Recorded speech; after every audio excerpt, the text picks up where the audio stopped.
Hello दोस्तों। आज हम बात करेंगे डेटा एंट्री में गूगल फॉर्म के इस्तेमाल के फ़ायदे के बारे में कि किस तरह से गूगल फॉर्म का इस्तेमाल करते हुए हम अपने वक्त को बचा सकते हैं और गूगल फॉर्म का क्या क्या फ़ायदा है और अपनी रिसर्च के डेटा एंट्री में हम उसको किस तरह से इस्तेमाल कर सकते हैं।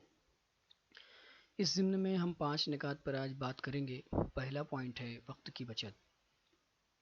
गूगल फॉर्म के ज़रिए से अगर हम डेटा एंट्री करते हैं तो हमारा बहुत सा वक्त बच जाता है, क्योंकि जब हम एक्सेल के ज़रिए से एंट्री करते हैं तो उसमें बहुत सारी चीज़ें मलहूज़ खातिर रखनी पड़ती हैं कि ऊपर ख़ास तौर से कॉलम की हेडिंग क्या है, उसी कॉलम में हम वही डेटा एंटर कर रहे हैं या नहीं कर रहे हैं, बार बार स्क्रॉल डाउन और अप करना पड़ता है। और इस तरह की और भी बहुत सारी चीज़ें हैं जिसकी वजह से अब जैसे मान लीजिए कि गूगल फॉर्म में जब हम एंट्री करते हैं तो हमें ये सब चीज़ें नहीं देखनी पड़ती।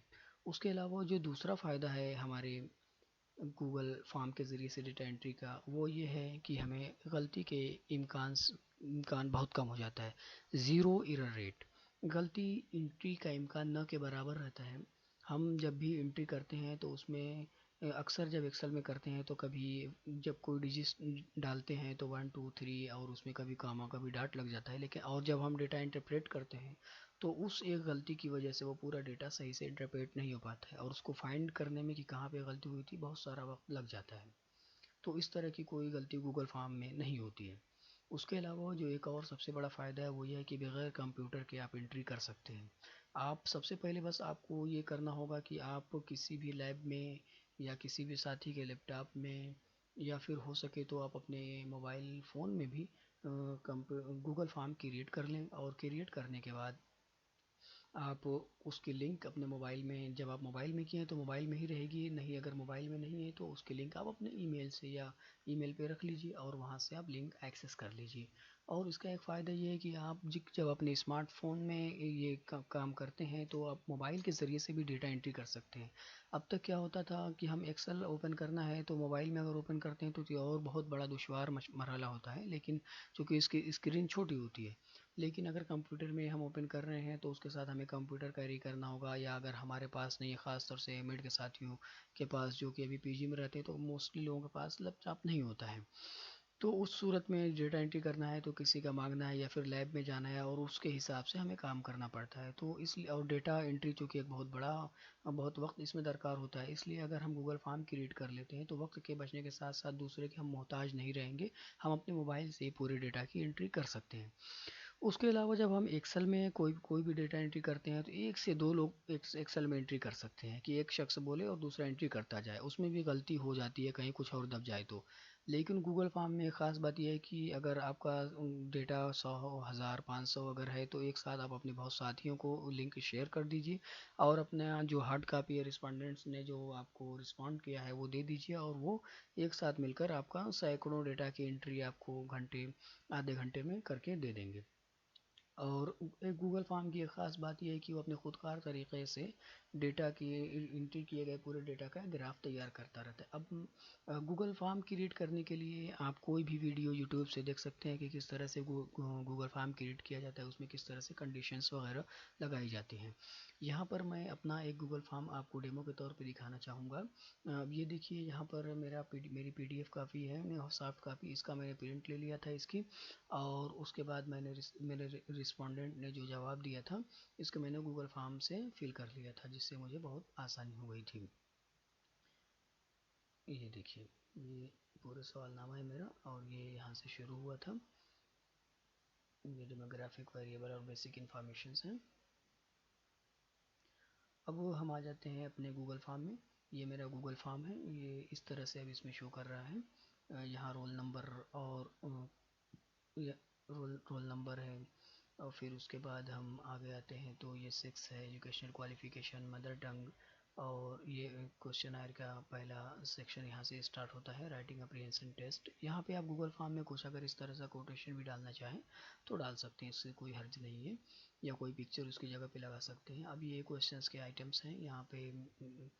आई avoid writing I have no, इसमें मेरे बहुत सारे क्वेश्चंस थे, लेकिन मैं यहाँ पे डोमे के लिए इसको कम कर दिया हूँ ताकि जल्दी से तमाम चीज़ें आपको बता सकूँ।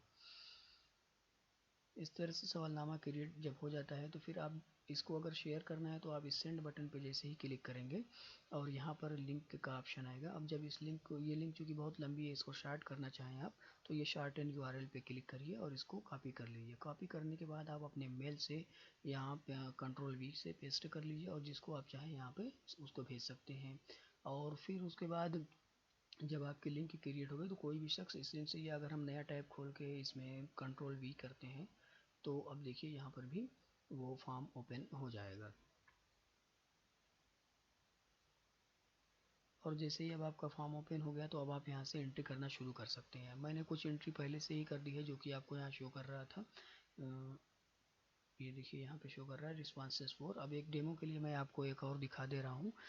यहाँ पे अब आपको कुछ बातें ये बता दूँ कि जब हम एक्सेल में एंट्री करते हैं तो हमारे ऊपर अख्तियार नहीं रहता है कि कोई बटन गलती से दब गई तो फिर वो मुश्किल हो जाता है उसको सर्च करना कि कहाँ गलती हुई, क्या हुआ, और इंटरप्रिटेशन में बहुत दिक्कत होती है। लेकिन गूगल फॉर्म में आप यहाँ पे कंडीशन लगा सकते हैं।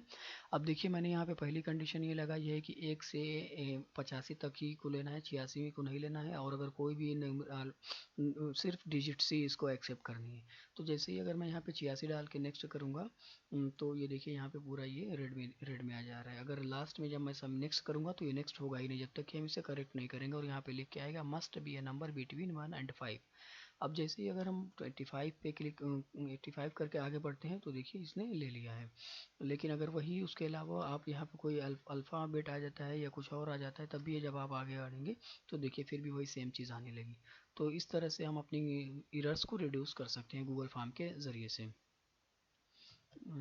फिर उसके बाद आप यहाँ पे चूज़ कर लीजिए जो आप हैं, फिर यूजी पीजी जो भी चूज़ करना है, और फिर उर्दू हमने चूज़ कर लिया। फिर नेक्स्ट हम करते हैं। फिर हमारा ये पार्ट 1 आ जाता है। अब यहाँ पर उस आप कोई भी अगर एक छोड़कर अगर आप आगे बढ़ना चाहें तो ये बिल्कुल भी नहीं बढ़ेगा। दिस क्वेश्चन रिक्वायर्स 1 रिस्पांस पर रो। पर रो आपको एक न एक रिस्पांस कोई ना कोई चूज़ ही करना है। इसलिए जब हम एक्सेल में जब करते हैं तो वहाँ पर अक्सर कुछ कोई छूट गया, ब्लैंक रह गया या गलत एंट्री हो गई, लेकिन यहाँ पर इस तरीके का कोई भी इम्कान नहीं रहता है। इस तरह से हम अपने तमाम पूरे सवालनामे को फिल कर लेंगे और ये हम अपने रिस्पॉन्डेंट्स के ज़रिए से दी गई रिस्पॉन्ड शीट से देखकर एक शख्स बोलता जाए। और यहाँ पे एक आपको ट्रिक ये बता दूं कि जब दो शख्स अगर एंट्री कर रहे हैं, दो शख्स मिल के कर रहे हैं तो एक एक शख्स को आप दे दीजिए, वो बोलता जाएगा कि इसको आप 1 मान लीजिए, इसको 2 मान लीजिए, इसको 3 मान लीजिए। 1 का 1 तो इस पर क्लिक कर दीजिए, 3 का 2 तो इस पर कर दीजिए, 4 का 3 तो इस पर कर दीजिए, फिर उसके बाद 5 का 1 तो यहाँ क्लिक कर दीजिए। और इस तरह से आप अपने वक्त को कोडिंग करके बहुत जल्दी आसानी के साथ बचा सकते हैं। फिर आप सबमिट कर दीजिए। अब यहाँ पे लिख के आएगा your response has been recorded. अगर आप दूसरी एंट्री करना चाहते हैं, एक हो गई, दूसरी करना चाह रहे हैं तो फिर आप इस पर फिर से क्लिक कर दीजिए और ये आपको फिर वही सेम पेज आपके लिए ओपन हो जाएगा। अब हम आपको दिखाते हैं कि अब हमारे जो रिस्पांसेस देखिए अब यहाँ पे 5 हो गए। और रिस्पांस में जब हम आते हैं तो यहाँ पर एक ख़ास बात ये है कि जैसे हम रिस्पांसेस पे क्लिक करेंगे ये एक समरी हमको दिखा देगा। जैसा कि हमने आपको यहाँ बताया था कि गूगल एक खुदकार अपने तरीके से पूरी समरी आपको दिखा देता है, ग्राफ वगैरह बना देता है। तो वही चीज़ यहाँ पर आप आज देखिए, ये रोल नंबर और ये सब चीज़ें यहाँ पे दिखा रहा है। और इसमें कितने बॉय हैं कितने गर्ल्स हैं वो भी यहाँ बता दे रहा है कि 2 गर्ल्स हैं और 3 बॉयज़ हैं, और ये परसेंटेज भी इसका आ गया। फिर उसके बाद एजुकेशनल क्वालिफिकेशन भी वैसे ही बताता है। यूजी में 2 लोग थे 40% और +2 में इतने हैं। और ये तमाम चीज़ें ऐसे ही आपको दिखा देगा। इस तरह से आपको अपनी एक डेटा एंट्री का और व्यू भी मिल जाएगा। अगर आप पर्सनल भी देखना चाह रहे हैं इंडिविजुअल की किस शख्स ने कितना किया था तो यहाँ पर आप देखिए कि ये एक शख्स रोल नंबर 22 जिसका था उसने ये एंट्री की है। अगर आप किसी और का देखना चाहते हैं तो यहाँ से आप इसको दो नेक्स्ट कर दीजिए। तो ये देखिए अब 2 नंबर वाले के दिखा रहे हैं। 2 नंबर वाले का है रोल नंबर 8 है और इसने ये उसने एंट्री की है, वो गर्ल्स है, यूजी है, उर्दू है। इसे आप पर्सनल भी आप देख सकते हैं। उसके अलावा जब आप डेटा इंटरप्रिटेशन की बारी आती है तो उसमें अब आप इसको एक्सेल में ओपन करना चाह रहे हैं तो जैसे ही ये बटन आप क्लिक करेंगे ये फाइल वहाँ पे पूछेगा कि आपको क्रिएट फाइल करना है या वही जो थी उसी में ओपन कर देना है। तो चूँकि मैं ये पहले से ही बना लिया था इसलिए वो चीज़ नहीं पूछा और डायरेक्टली हमारी जो पुरानी शीट थी वही ओपन हो गई। अब यहाँ पे आप देख रहे हैं, यहाँ यहाँ पे अब आपको दिखा रहा है कि जो हमने एंट्रीज की थी वो यहाँ पर मुकम्मल हैं। एक लास्ट वाली एंट्री वो लिंकिंग ना होने की वजह से नहीं यहाँ पे दिखा रहा है, फिर भी हम बताने के लिए इतना काफ़ी है, वो उसकी ज़रूरत नहीं। यहाँ पे जब हम आते हैं तो ये देखिए ये रोल ऊपर रोल नंबर है और ये टाइमिंग दिया हुआ है कि कब ये एंट्रीज हुई थी, रोल नंबर, फिर एस एक्स एजुकेशनल पर, ऐसी तमाम जो हेडिंग्स हमारी थी। और यहाँ से देखिए हमारा पहला क्वेश्चन शुरू हुआ है राइटिंग अप्रीहेंशन का, कि आई अवॉइड राइटिंग। अब इससे कितने लोग मुत्तफिक हैं, कितने लोग नामुत्तफिक हैं, गैर मुत्तफिक हैं, या कितने लोगों को पता नहीं इसके बारे में। तो ये तमाम जब रिस्पॉन्डेंट आए तो आप एक में क्या करना होगा कि आप सबसे पहले इसको हमें कोड करना होगा कि आप जैसे जब किसी का रिस्पॉन्ड मिलता है तो आप वो उसमें एग्री को 3 मार्क्स देना है, डिसएग्री को 1 देना है और डोंट नो को 2 देना है। तो इस तरह से यहाँ भी अब आप कर सकते हैं। सेलेक्ट करने के बाद आप कंट्रोल F दबाइए और कंट्रोल F दबाने के बाद आप मोर में जाइए। मोर में यहाँ आकर आप जैसे ही सर फाइंड करेंगे, फाइंड करने के लिए आप बस यहाँ पे आइए, इसको कॉपी कर लीजिए ताकि एज इट इज़ वही चीज़ आप फाइंड करें, नहीं तो कभी कभी इस पर टाइप करने में गलत चीज़ हो जाती है तो वो सर्च नहीं कर पाता है। इसीलिए कॉपी करने के बाद हमें यहाँ अग्री को हमें 3 देना है तो रिप्लेस ऑल कर दीजिए। और फिर उसके बाद यहाँ पे हमारे अगर ये निगेटिव क्वेश्चन था तो यहाँ पे हमें अग्री को 1 देना होगा। तो यहाँ पर भी हम सेलेक्ट करने के बाद कंट्रोल F इसको दबाएंगे, कंट्रोल F के बाद मोर में आएंगे, फिर यहाँ पे इसको कॉपी करेंगे। कॉपी करने के बाद कंट्रोल V, फिर इसको हम 1 से रिप्लेस कर देंगे। अब 1 से रिप्लेस करने के बाद हम डन कर देंगे। अब इस वाले आप कॉलम में आप देख रहे हैं कि 2 तरह के क्वेश्चंस हैं, रिस्पॉन्स हैं। पहला है डोंट नो और फिर उसके बाद अग्री और फिर अग्री, फिर उसके बाद डोंट नो। तो यहाँ पर भी आप सेम प्रोसेस करिए, कंट्रोल F फिर मोर में जाइए। अब हमें पता है कि यहाँ ये पॉजिटिव क्वेश्चन है, हमें डोंट नो को हमें डोंट इसको पहले कॉपी कर लेंगे, सेम प्रोसेस, फिर कॉपी करने के बाद पेस्ट, फिर और यहाँ पे हमें पता है कि डोंट नो को 2 देना है तो यहाँ पे आप इसको 2 दे दीजिए। सॉरी, हमें डन नहीं करना था। यहाँ पर पेस्ट करने के बाद इसको जैसे ही आप 2 देंगे फिर उसके बाद रिप्लेस कर दीजिए। अब ये देखिए दोनों रिप्लेस हो गया। उसी तरह से फिर आप इसको कॉपी करिए और यहाँ पे आकर पेस्ट करिए और उसके बाद इसको हमें 3 दे देना है।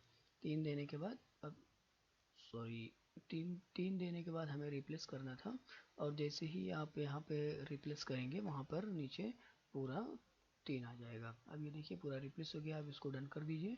अब आपको डेटा अगर इंटरप्रेट करना है तो आप यहाँ पर एक नया ही रो, नया कॉलम यहाँ पे क्रिएट कर इंसर्ट कर लीजिए।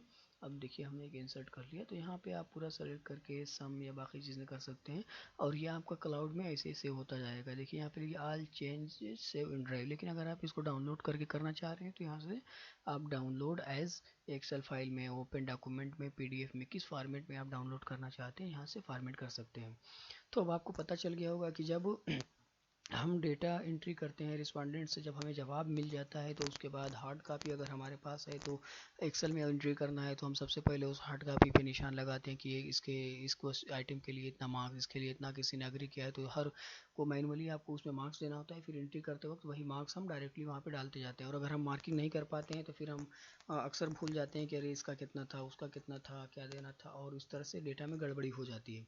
तो इन तमाम चीज़ों से बचने के लिए मैं रिसर्च स्कॉलर अपने तमाम साथियों को और हाँ सहेलियों को भी ये मशवरा देना चाहूँगा कि वो गूगल फॉर्म का इस्तेमाल करें। और गूगल फॉर्म के इस्तेमाल से मैं अपना तजुर्बा बताऊँ कि मेरे जो क्वेश्चन था एक शख्स का फिल करने में मुझे कम से कम डेटा एंट्री करने में 15 मिनट लगता था, लेकिन गूगल फॉर्म मैं पहले ही बना चुका था। जब गूगल फॉर्म के ज़रिए से वही एंट्री जब मैंने किया तो एक के लिए 3 मिनट लगा। अब आप सोच लीजिए कि 3 मिनट और कहाँ 15 मिनट। तो इसीलिए मैं अपने तमाम साथियों को यही मशवरा दूंगा कि गूगल फॉर्म का फ़ायदा उठाएं और इसमें किस तरह से हमारी इस वीडियो में इम्प्रूवमेंट लाया जा सकता है, इसमें इजाफे के लिए, इसमें बेहतरी के लिए अगर आपके पास कोई मशवरा है तो हमें ईमेल कीजिए या व्हाट्सएप कीजिए। मैं आपका शुक्रगुज़ार हूँ। आपका वीडियो देखने के लिए बहुत बहुत शुक्रिया। Thank you to all of you.